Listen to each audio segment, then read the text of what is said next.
Everyone in this room is aging, right?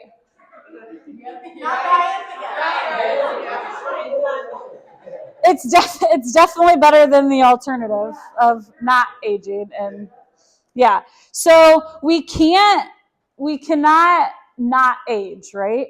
But you can slow the rate of aging. Research shows that our bone density starts to decline around the age of 35. The only way to slow that rate of decline is to be doing load-bearing activities. So lifting heavy weights like we just did today. Perfect example, our heavy day.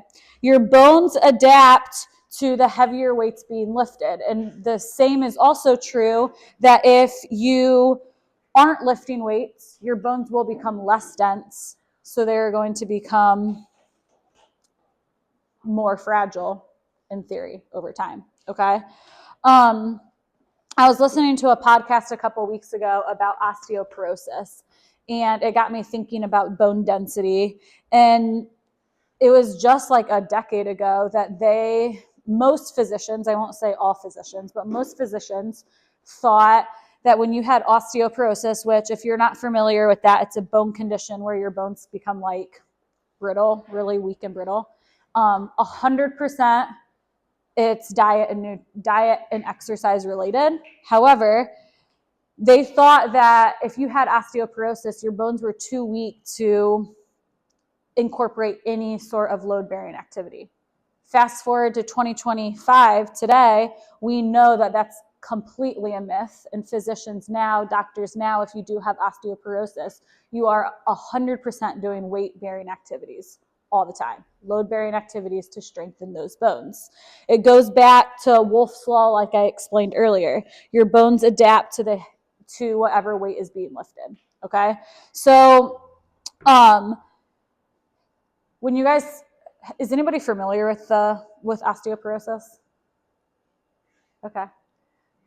Have you ever heard that it was like a childhood disease? Okay.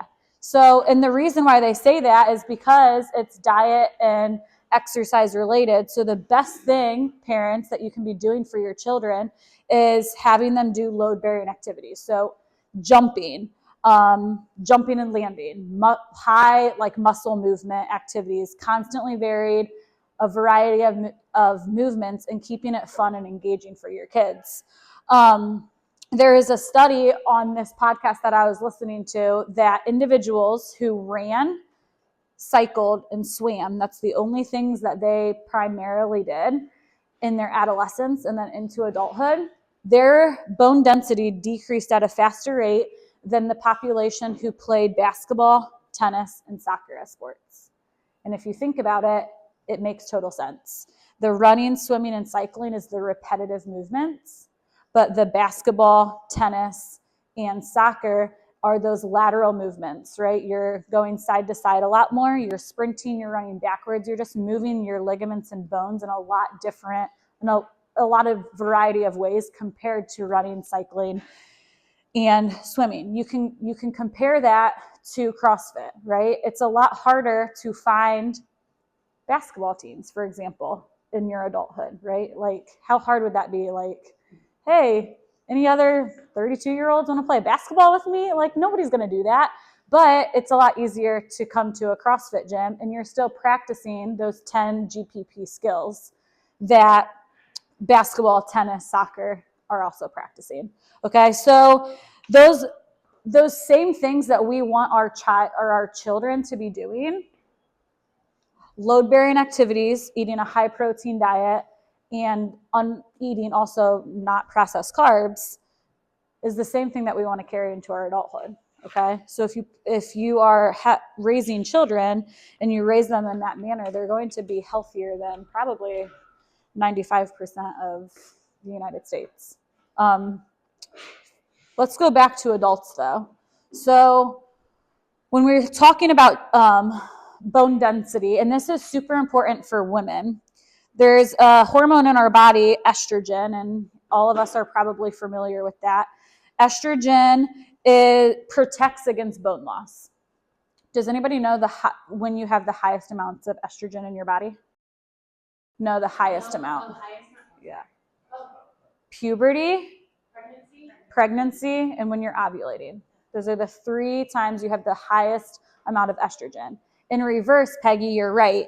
You basically go down to 0 estrogen when you're in menopause, that is so important since estrogen helps protect against bone loss, and you don't have that in your body during menopause.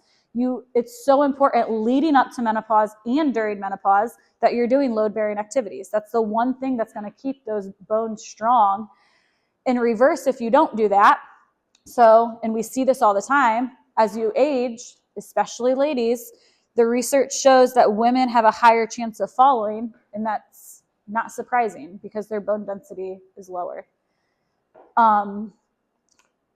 Think if you're not doing any load-bearing activities, you're older, you have osteoporosis, so your bones are brittle, you fall, what happens? You break a hip, you probably break a bone, right? Then you get surgery or something, and you're sitting on the couch for at least a minimum of 6 weeks. So your bones are just becoming more and more frail over that time. So when you fall again, it's not going to be a simple recovery. You're probably going to end up in a nursing home. That's like the cycle of that, right? So if you guys keep doing what you're doing, you guys are all showing up here all the time, and you are trying to slow that rate of decline with your bone density. But if you have someone that you love that isn't doing weight-bearing activities, you need to tell them this stuff. You might not think that it's important right now, but it's going to be important when you're 60, 70 years old, right? Does anybody have any questions for me? I'm going to get into a little bit more. I know that there's a lot of ladies that have talked to me about menopause, and I'm going to be talking a little bit more about that soon. And men, Ryan, you're going to hear all about it. It's good for you guys. All right. Have a great day, guys. Yeah, absolutely. Hard copies of articles. They're up here. I mean, you guys probably don't, let's be real, but I'm a geek and like to read them.